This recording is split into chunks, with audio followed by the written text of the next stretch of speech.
Roko Karanusic dropped his serve, and Nadal looks in the driving seat now. 6-2, 2-1.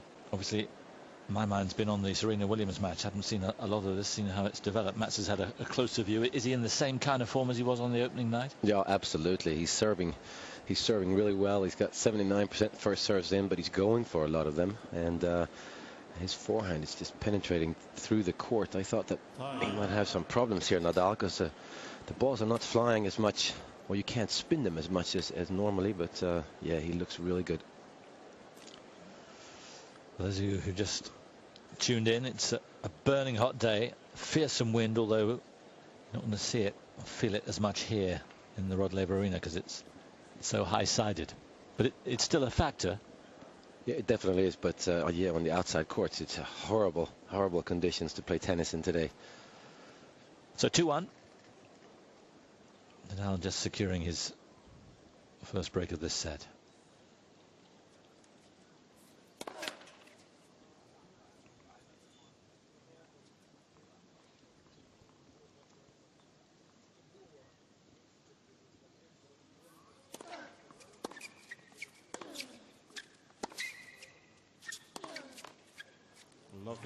What was so, I mean, he played an extraordinary game against Christoph Rogas, but what was particularly unbelievable was the forehand. It was just frightening. Yeah, absolutely. And it's amazing every time I watch Rafael Nadal play. It seems like he adds a couple of kilometers in the serve. His forehand is flattened out a little bit, and he just keeps improving, finding ways to improve.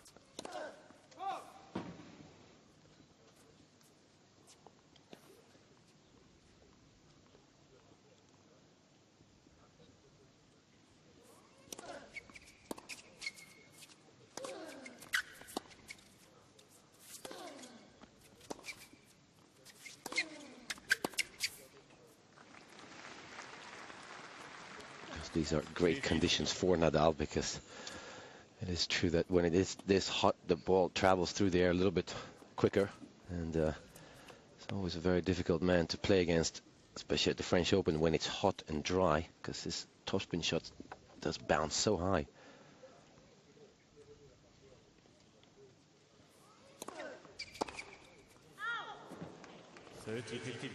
Flat return, but it was just wide. Is there logic in the fact that Nadal's never got beyond the semi-final here? I don't think. I mean, I guess the logic is that he's not as good a hardcourt player as he is grass or clay. Mainly because the other guys can time his shots better on the hardcourt, because the bounce is so true, of course. And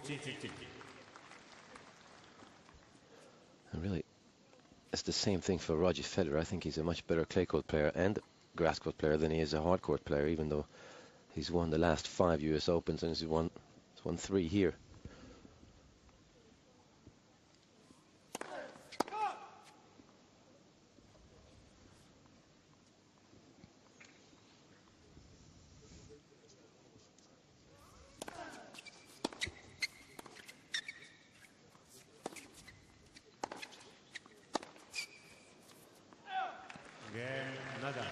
As ever, to provoke you, I'll throw a stat at you, though, to deny what you're saying. His hardcourt record last year, played 56, won 46. He won more matches on hard courts than any other player on the tour. He won the Olympic title. He won in Toronto, final in Miami. But I guess what you're saying is, yeah, but that record isn't as good as his record anywhere else. No, well, on clay, he doesn't lose at all. And he did win Wimbledon as well. But yeah, there's a lot of hardcourt tournaments. And, of course, that's what he has to stay away from with his knees. And that's the concern, I think, from the Nadal camp. That it's a tough schedule to play, especially in the summer months when you have to play 3 or 4 hardcourt tournaments before the US Open.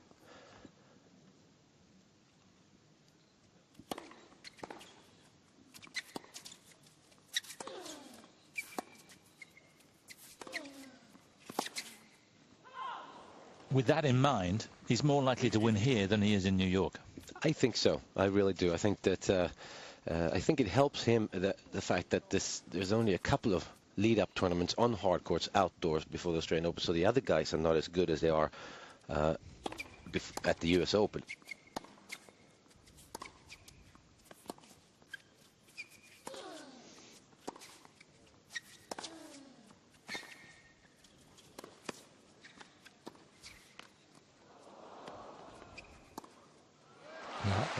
Well done, Karanusic. Yeah, he played a really good rally there because Nadal was really letting rip with the forehand. Of course, Nadal always does well. He's winning the French every year now for the last, is it 4 years in a row? Yep. And he's a little bit tired when he gets to the US Open, especially last year, also having played the Olympics in Beijing. And he's coming off a couple of months off here. Didn't play at the end of last year. Didn't play the Davis Cup final. Didn't play the Masters Cup in Shanghai.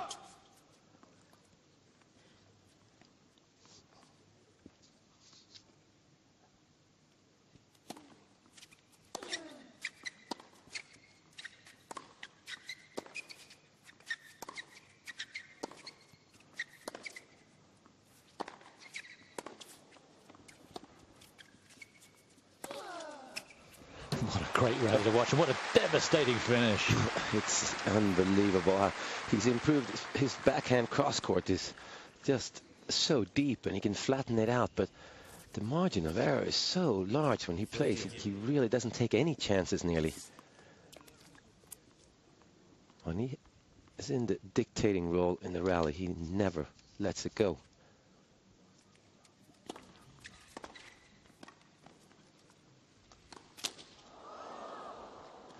I'm amazed he didn't make it because he was there in plenty of time. Now, he lost his concentration there a little bit.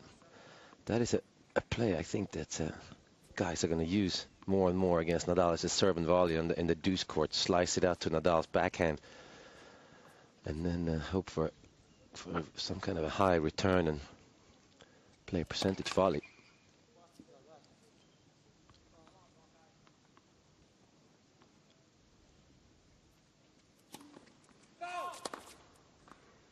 So much talk always going on. How do you beat Nadal? How are you supposed to play against him? And now they're even been asking me downstairs in the press room, how do you beat him on clay? Well, I think it's impossible to beat him on clay, but certainly you cannot stay at the baseline against Nadal because nobody beats him from there.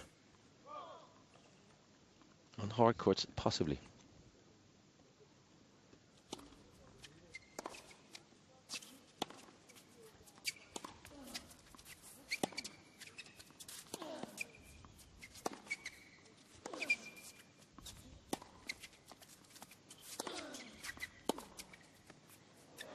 Wow, that was very much a clay court type rally and pulverizing double-hander from the Croat. Yeah, well, that's how the guys are beating Nadal on hard courts. You have to have a really good two-handed cross-court backhand, being a right-hander. And then Nadal opens up his forehand side quite a bit because he likes to run around and hit his forehand. And again, of course, that's the shot that Roger Federer really doesn't have from his backhand side. He can't flatten it out and he can't hit it high up. It's just impossible to be that strong with one hand.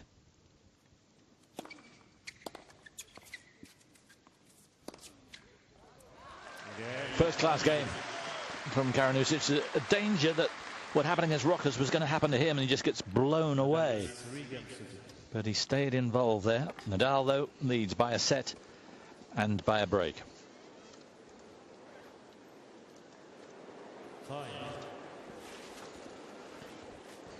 Ice pack very much needed, even though we've got a fierce wind.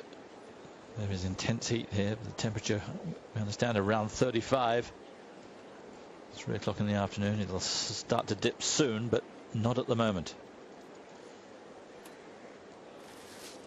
Just looking at the stats before I came here, you wouldn't have held out too much hope for Karanusic. He's playing a world #1 for the first time. He's never beaten a top 10 player, and he's never beaten a left-hander. Well, that's never beaten a top 10 player is one thing, but never beaten a left-hander, that's a horrible stat. That's very strange because he does have a pretty good two-handed backhand.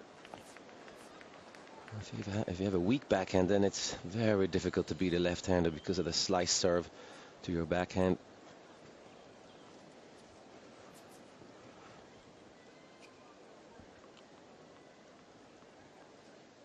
Good stats from Nadal. Giving the serve a bit more gun.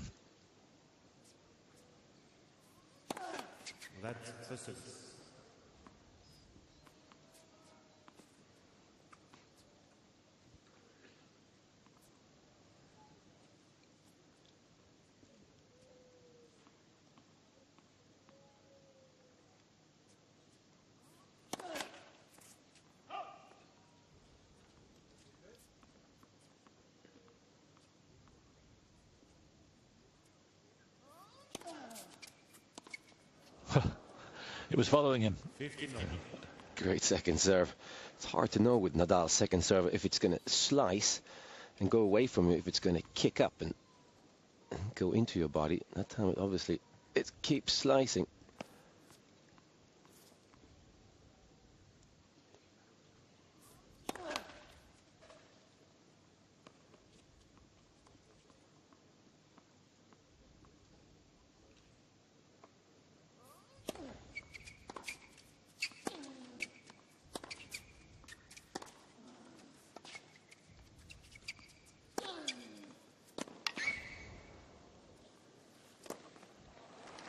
How do you deal with it?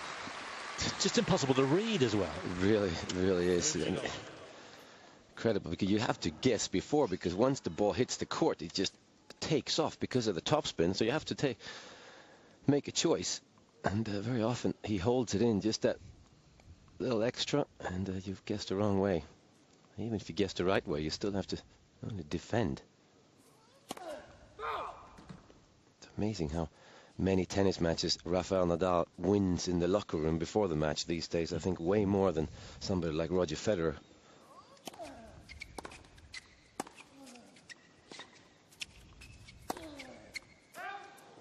Ooh, close call.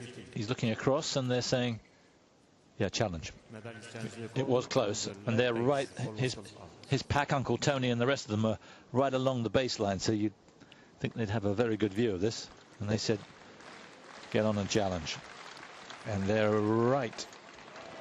And it is a Nadal forehand. How many mistakes does he make off of that side? Not many. No. Going with the percentages there, Rafa.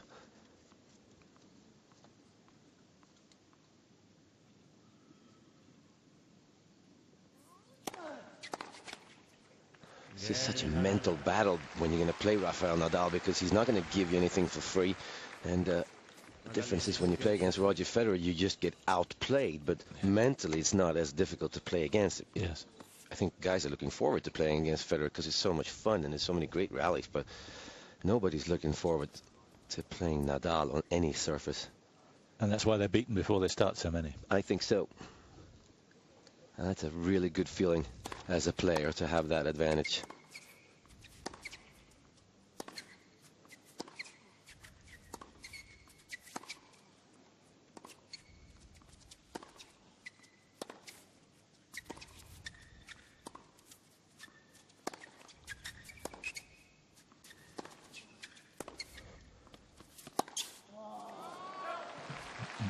Furious with himself. That's a great rally by Karanusic, but Nadal definitely has stepped closer to the baseline in these rallies. He's usually about 12, 13 feet behind, but he's around 6, 7 now at max.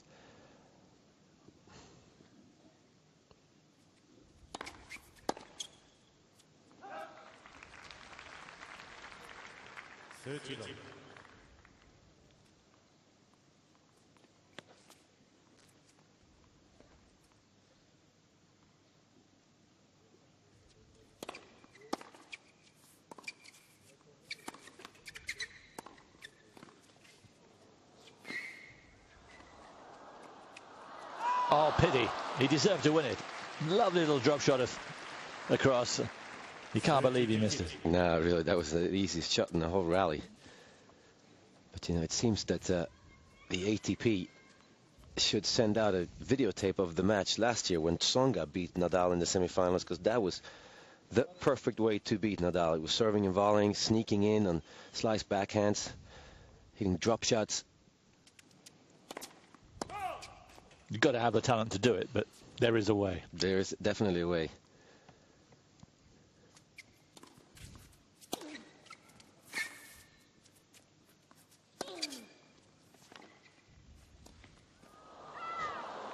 A little overconfident there, world number one. Matt, was it something? It was something. I'll say it. When in the late 80s, you had the same kind of feel. You were so stubborn, so concentrated mentally. Players would have felt the same sort of thing against you. Was it something you used? Yeah, absolutely. Yeah, I could feel before matches that a very, very small chance that I'm not going to win this match because of the mentality of my opponent. And there were certain guys, of course, that you knew you could beat, you know, in tennis, but mentally they just, yeah, they thought they were as good as me. So Nadal still a break-up, 4-3.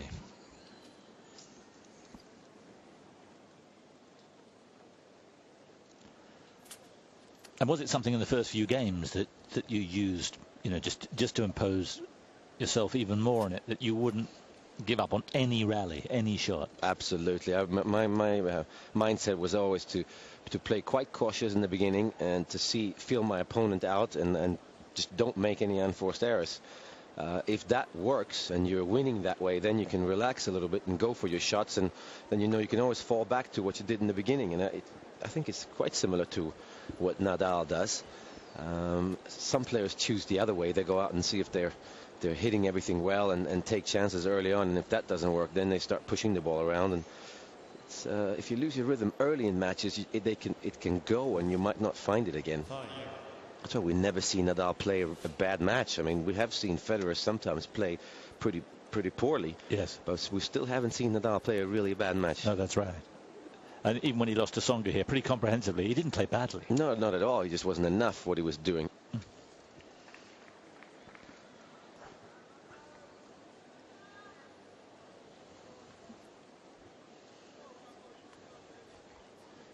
So, just under the hour we've been going. Nadal seemingly in cruise control. It's very difficult for players to adjust to Nadal's style because he is a left-hander. There's not that many left-handers out there. And there's definitely no left-handers that have as much spin on the ball. And everybody's talking about him having about 20% more topspin on his forehand than Roger Federer, for example. So it takes time to adjust to his style. And you don't get to practice with him very often either.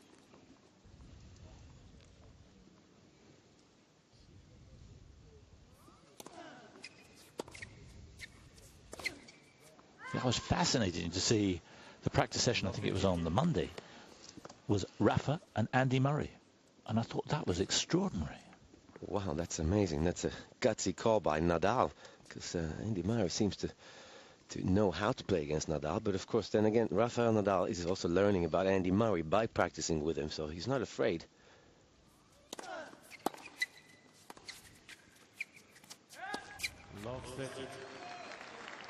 Very deep, hard return by Karanusic.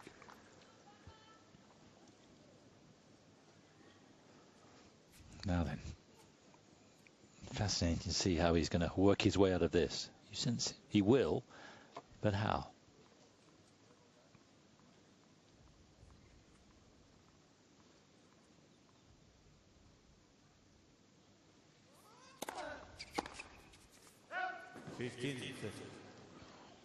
Right shot.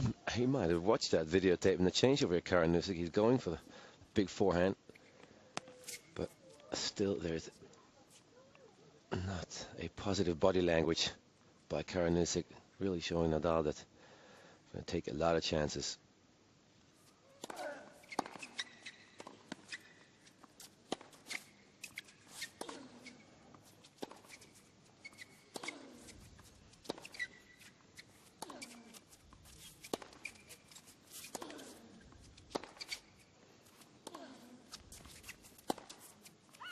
No.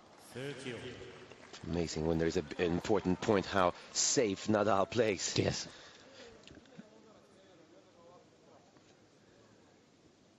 Karanusic muttering away to himself, and he's taking a position now most of the time some 8-10 meters behind the baseline, trying to work that spin away before he hits it.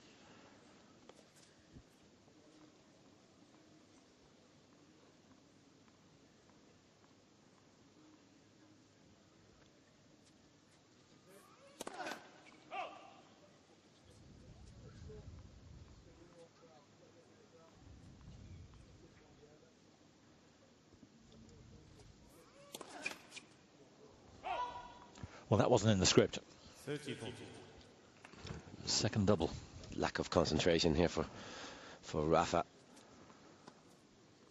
First break point of the set for Karanusic. He missed 4 in the opening set.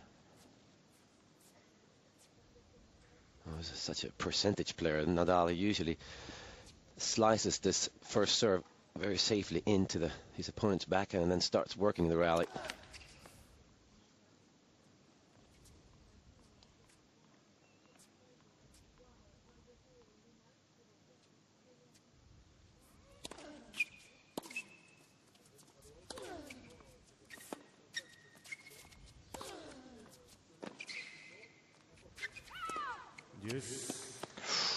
Close. He's going to challenge. He is. It's below us. There wasn't anything in this. I think this could go either way, but it will be only a millimetre or so.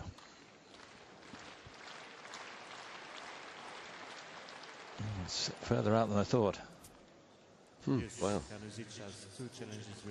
Did not look like that. It looked a lot closer.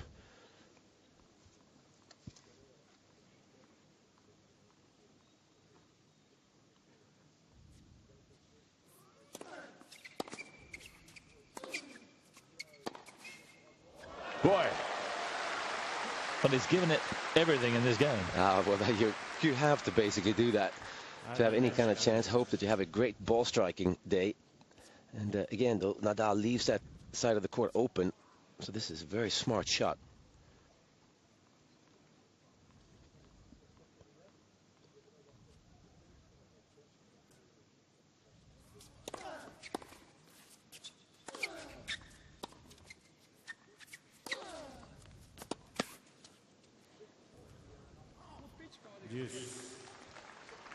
Just give Nadal one small chance to dictate the rally.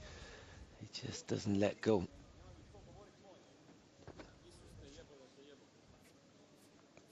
He's not short of a word or two.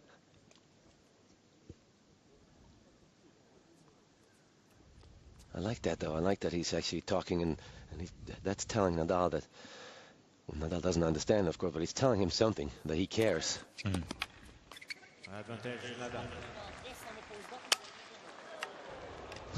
that's an even better reaction, even though that's nothing. It's not a good example, of course, for kids watching or anyone watching, but you get so few opportunities, don't you, against Nadal?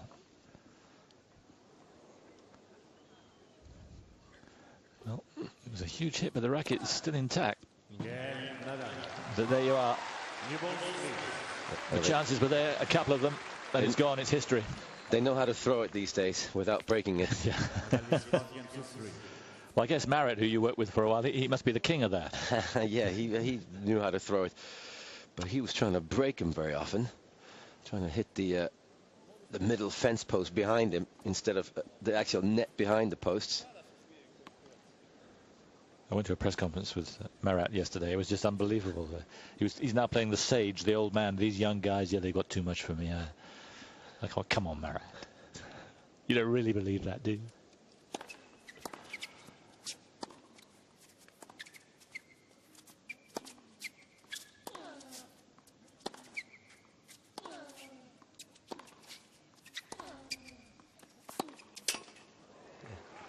It's just impossible to hit that shot from all the way back there. I did speak to Marat after his second round win, and I thought he played really well.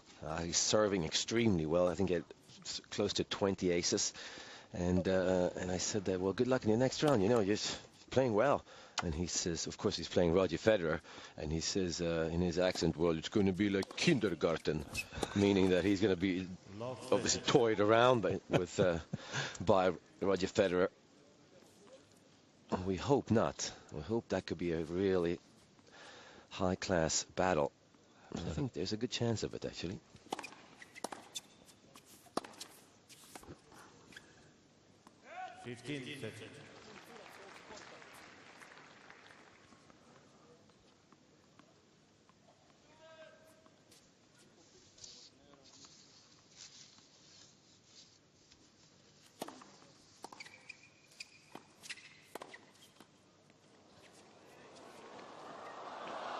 Oh, he nearly got it.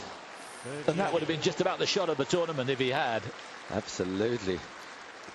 Nearly surprised that he didn't make it. But yeah, the speed to get there. And look where he was and where he is now. Well, they say speed starts in your heart, and No one has a bigger heart than Rafael Nadal on the men's tennis tour.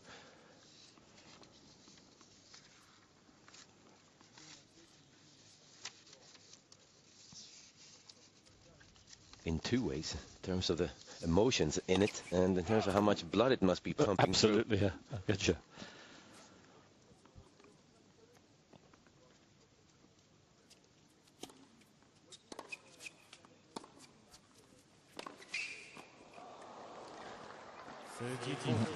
Did he see him come in? If he did, it was just a brilliant shot. No, absolutely. He set that rally up perfectly till that point. Karanusic with that slice serve and a short approach to Nadal's forehand, which is a tough pass, but just didn't follow it up quickly enough. So it's set point for a 2-set lead for the world's number one.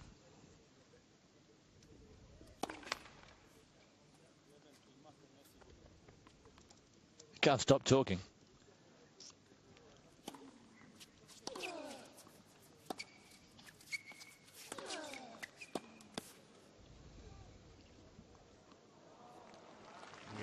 Well, Karanusic threw everything he possibly could at Nadal, and again he came up short, but he shouldn't chastise himself. He's trying his heart out.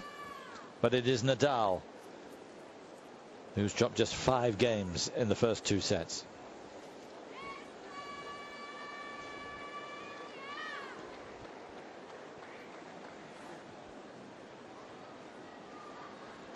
We're going to move over to court 3, where Tommy Haas has just completed his victory over Flavio Cipolla. Thanks, Jonathan. It's not as devastating a performance, but if you're looking for weaknesses, trying to spot ways to beat him, you can keep on watching. You could keep on watching, that's for sure. Yeah, very, very well said. And that's always the case with Nadal. But Jonathan mentioned that Tommy Haas. That's an interesting match for us. Tommy Haas against possibly Rafael Nadal. And worth every mile, I would think.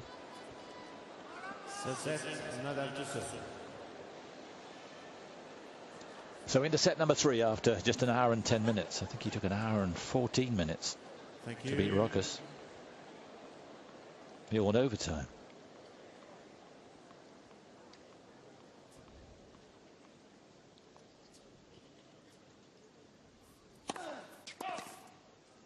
Two great third-round matches there. Safin, Federer, and then Haas and Nadal. You would think both will be night matches.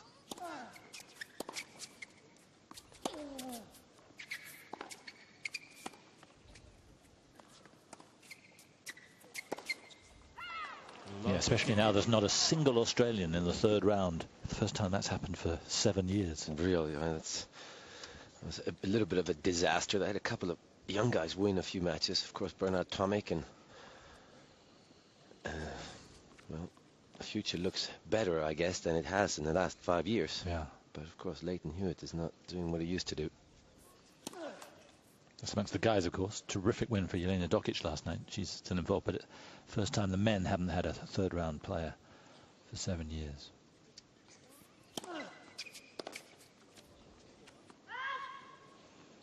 Just thinking about that, Safin, Federer, and the Haas, Nadal.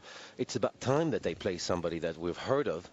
And of course, that's changed so much since they started seeding the top 32. When it was just 16 seeds, we used to get these interesting 1st or 2nd round matches, but it's just not happening anymore. But of course, because they seed 32, the best players usually get through. So it calls for an interesting 2nd week.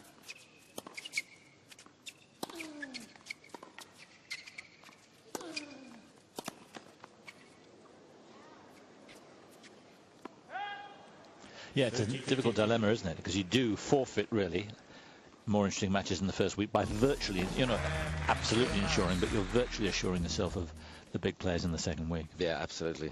I'm not sure I agree with it, and I hear you. I'm sensing. I don't agree with it either. No. I think if I was a player, I would agree with it.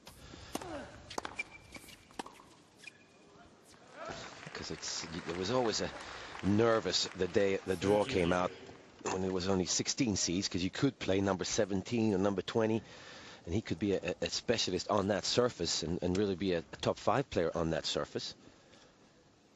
But it's not happening anymore.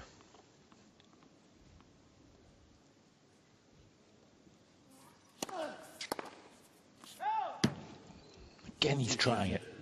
It's just not quite happening for him. What was he there, about 3 centimeters long? Yeah, he's struck that as good as he possibly could.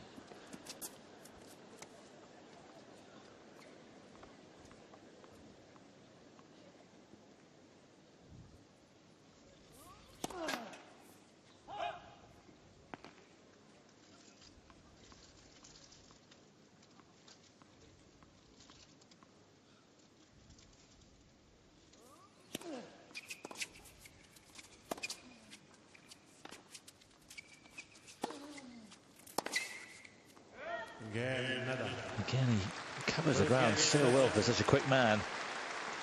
But it's not good enough, and Nadal extends his lead. Interesting to see Nadal wear different clothes today compared to his first round. So he's so superstitious, and in the last, I would say, 10 majors, the last 3 years, he's always worn the same clothes in every match, and so does Roger Federer, of course. It's quite refreshing to see him wear something different. Still a very superstitious man, though, Rafael Nadal. I have to say, I'm not a great fan of the new gear. I love the loose-fitting gear last year, and I want to see the muscles. Yeah. Hey, if you've got muscles like that, you would show them. Yeah. Absolutely.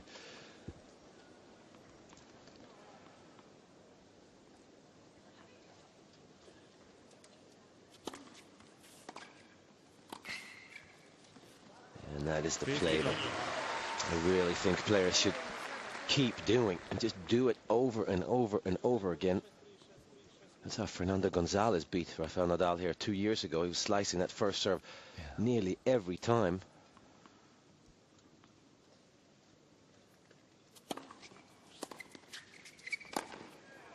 That's another thing to bear in mind when we think about why Nadal hasn't achieved more here. He's been beaten by 2 phenomenal performances, hasn't he? Gonzalez and then Tsonga. Yeah, absolutely. I mean, if they play like that, then he's not going to beat them this year either. So very inspired, both of those players those times. And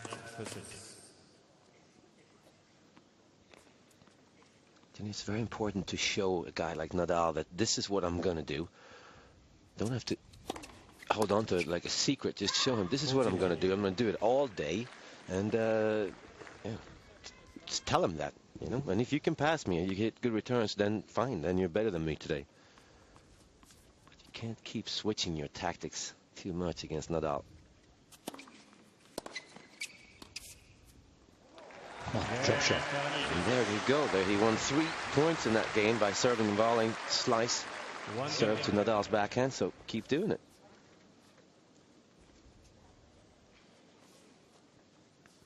Since he's come in here with real belief, Karanusic.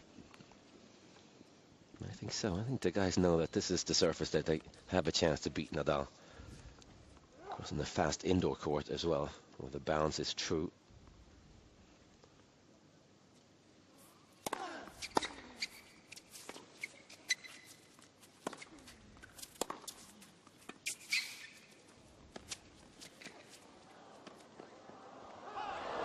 Quite. We missed the easy one.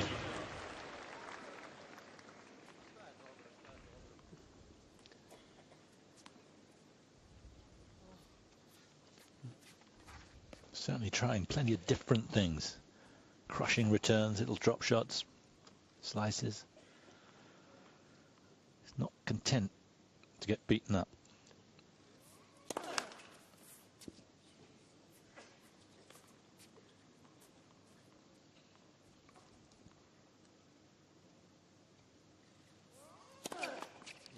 It's very important for Karanusic to, when he does mix it up like that, that he somehow sends a message across the net to Nadal that I know I made the right choice, I just didn't execute well enough.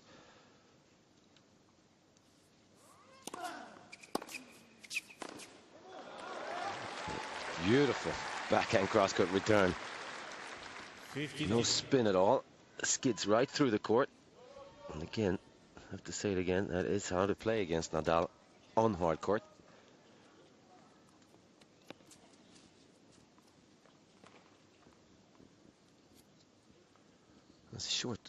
The short shorts are presenting the same problem, though, for Nadal. A little bit too small, it seems.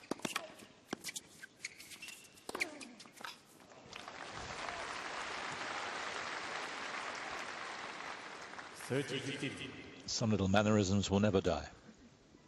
Yeah, I don't know. There are no shorts that way he doesn't have to do that.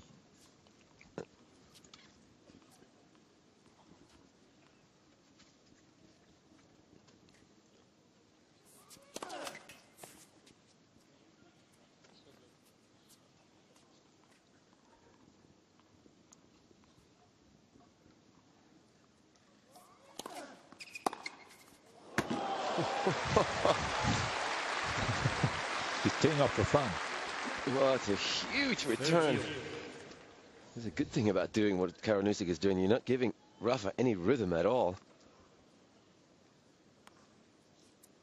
Very Tsonga-like now, Karanusic, mixing it up. The slap shot. Love to have had a speed gun on it.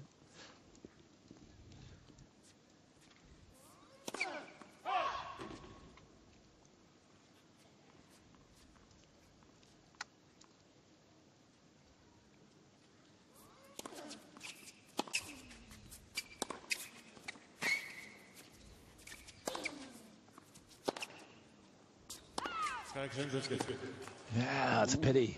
It's a real pity for Karanusic. This is interesting. He's going to challenge the overall. Ooh, it's an embarrassing moment coming up for the umpire, possibly, because it is his side of the chair. Ooh, he's just right. That's a huge sigh of relief, Monsieur Joseph. Nadal has 2 challenges remaining. Well done, referee.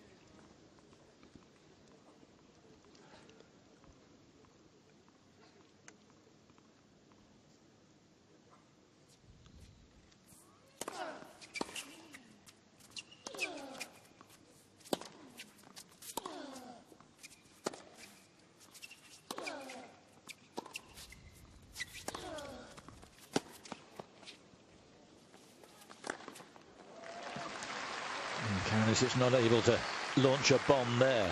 Just must be so frustrating to get involved in a rally against Nadal, because you're just further and further away from each shot. And Nadal makes sure that you can just reach them, so that you still have to cover the ground. Not too many winners coming off of Nadal's racket.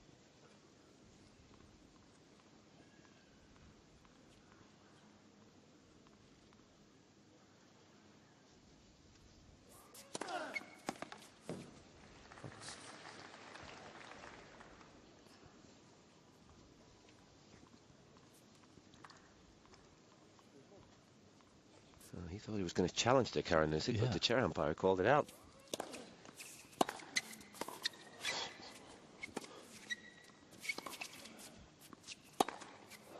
Oh. I think his eyes saw red then.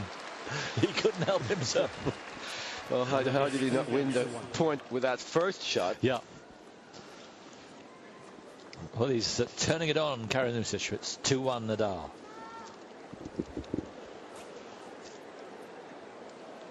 Well, Karanusic is an entertaining character, and he's bringing the best out of Nadal.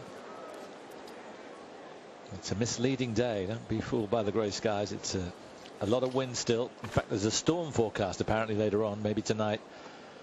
Could be thunder and lightning. But it's still very warm outside. Yeah, very difficult conditions. Extremely difficult. Happens here in Melbourne quite often. You get really hot and dry, and you get hot and humid, and then you can get really cool days as well. So, of course, everything reacts completely differently depending on the temperature.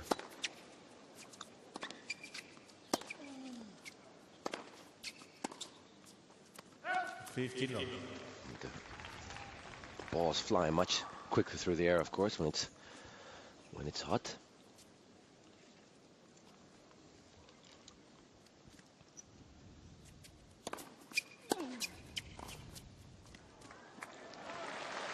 And that's the biggest difference with this tournament these days for the last 2 years, because they are playing on a hard court, and that surface doesn't change depending on the temperature, whereas the older surface, Rebound Ace, was a rubbery surface, and it would be very bouncy on hot days and quite quick and low bouncing on cool days.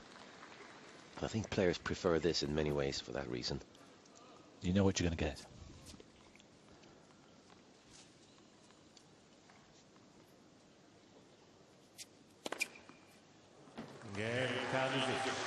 Second ace for Karanusic. What a great game after showing a little bit of frustration in that last rally before the changeover. Interesting, isn't it? He's 26 years of age. He broke into the top 100 in July of last year for the first time. Got to his first quarterfinal in Umag. Won challenges in Belgrade and Kolding in Denmark.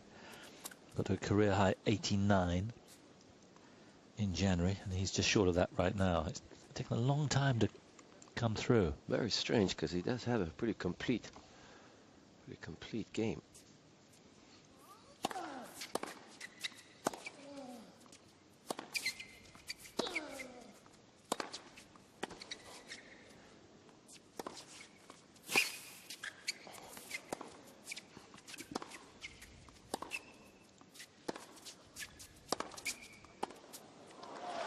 Oh, that's just ridiculous.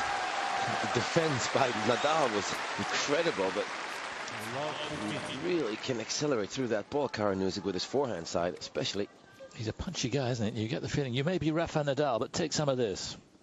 Amazing.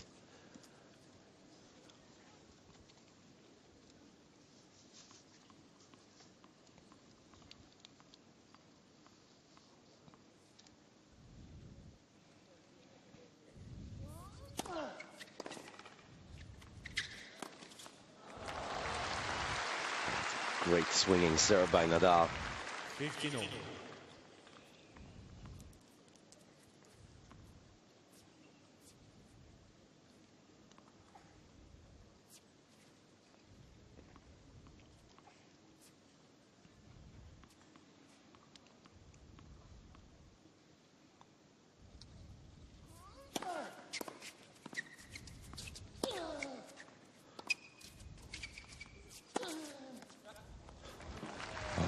That's the shot that was cleaning Christoph Rockes's clock time after time. Yeah, absolutely. And just such variation in the spin as he flattens this one out. It's still safely inside the sideline.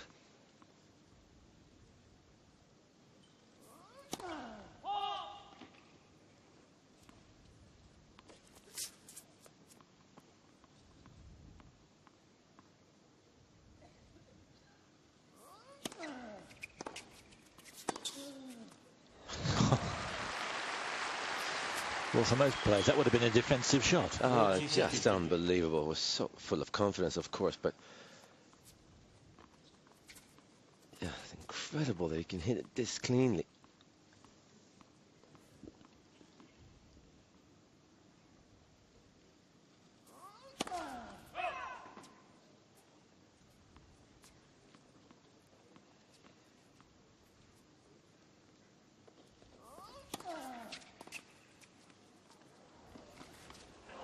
No. Trying to be, for once, just a little bit too clever. Could have actually done more with that Nadal. He was there so quickly. But lack of concentration.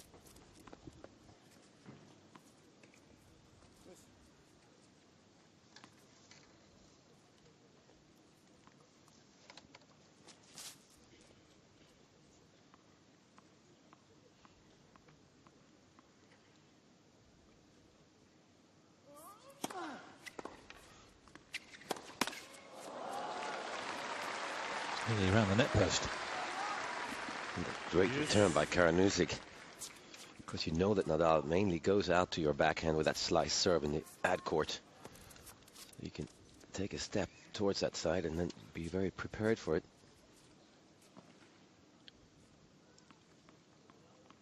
Letting Karanusic back into this game here, Nadal.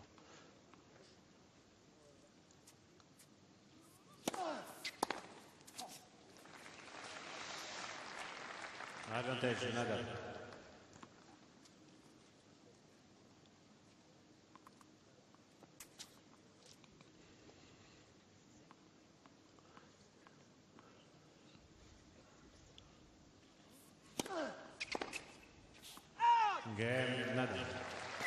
Closing the door with some good serving, first and second from Nadal. Another opportunity just goes astray for Roko Karanusic. So no break so far, set number 3.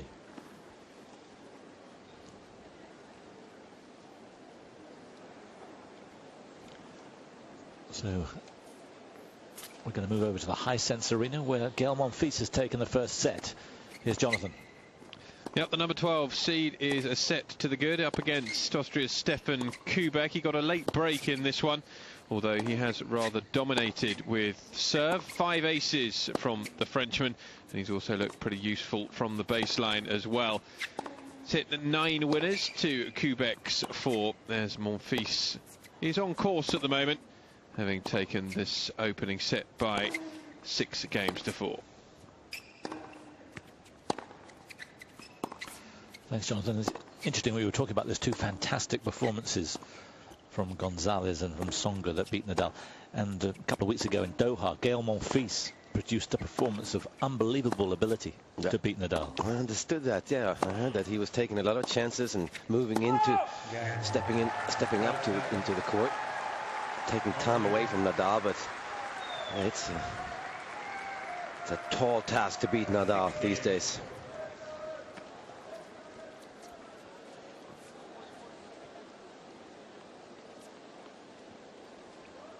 2-3.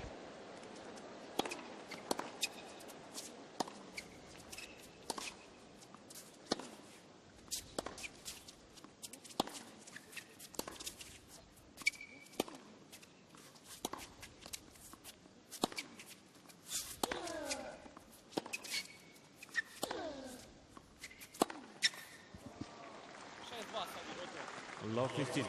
He's a man with a difference, is Mr. Karanusic. His favourite musicians are the Doors. Jim Morrison he's a big fan of. And for literature, Dostoevsky. So it's not the path well travelled. Very interesting. Yanko Tipsarevic, he likes Dostoevsky, but go around the locker room, you wouldn't see too many volumes of his around.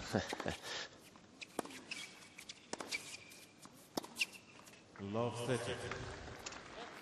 Is this it then? It looks like Karanusic hasn't given up, but maybe his mind has given up.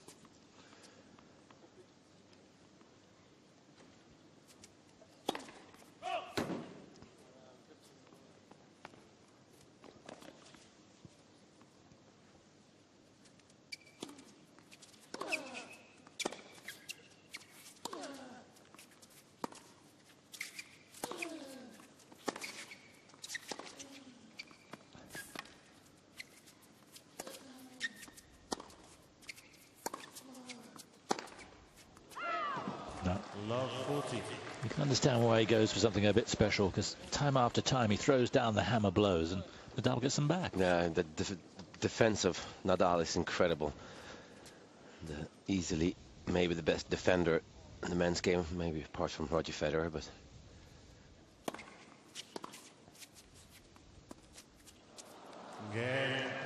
that looked a shot of desperation, and Nadal breaks him eventually to love. yeah, what's inevitable. I guess it must be quite frustrating, because you do have a chance in the rallies, and it's you who are making most of the unforced errors against Nadal. He forces you to make unforced errors. So it's frustrating. There's only been one unforced error from Nadal in this set.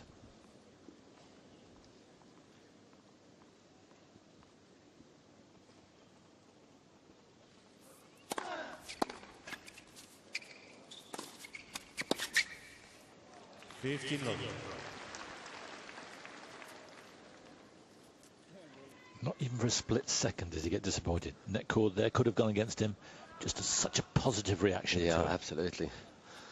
Absolutely. It's important for Nadal not to spend too much time on these hard courts because of his knee problems. 30 long. See, most guys are happy when they have to play a close match in the early rounds, but I think Nadal is different. He just wants to get off the court as quickly as possible.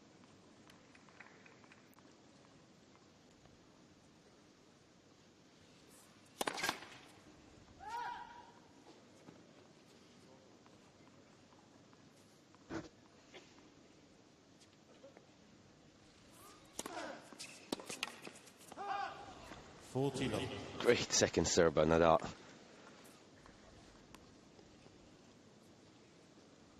Usually goes to the same spot with the second serve.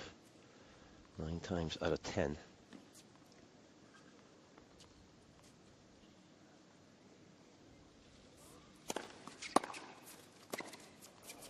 Great return.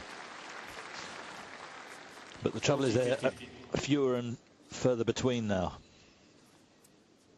Yeah, just so relaxed. Karanusic.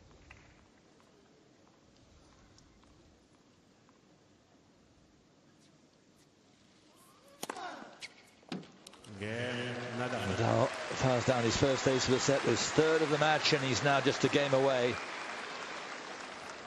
Always looks relaxed, doesn't he, Uncle Tony? Particularly today.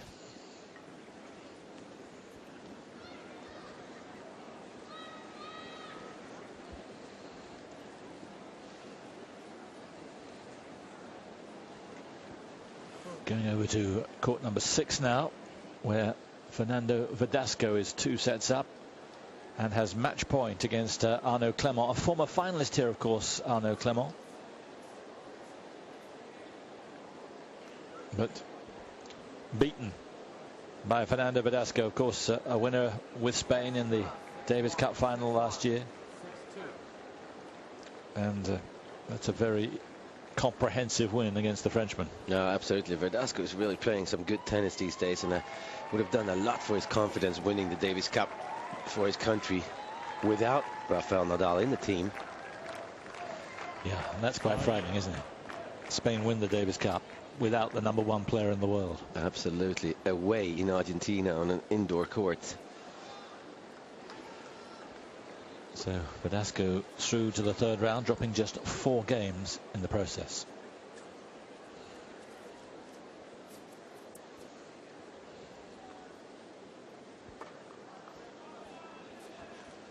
And we move across back to the Rod Laver Arena, where Thank you. Karanusic is at 2-5.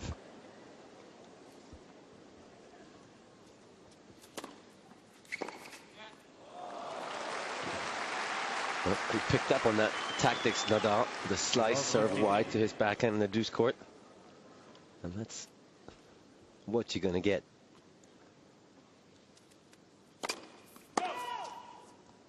Still the right play, though, I believe.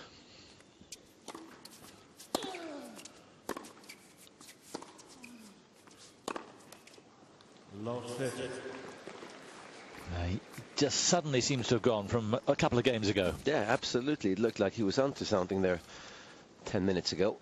Of course, it didn't work. He was playing great and striking the ball beautifully, Karanusic, but didn't get anything out of it.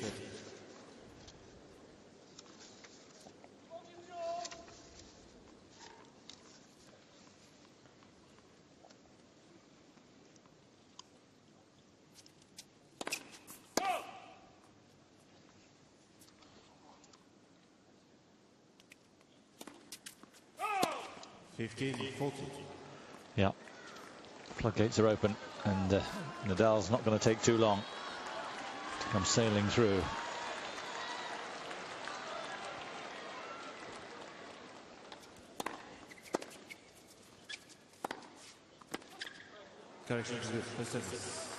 No, everything is going against him now, Karanusic. Yeah, he won the point there, didn't he? Correction by the line umpire himself.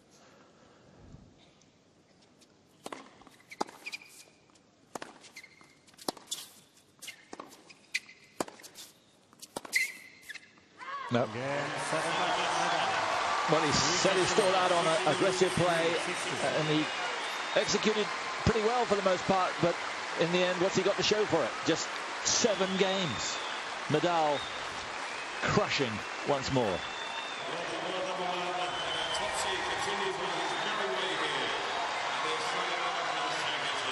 Huge ovation for this charismatic Spaniard.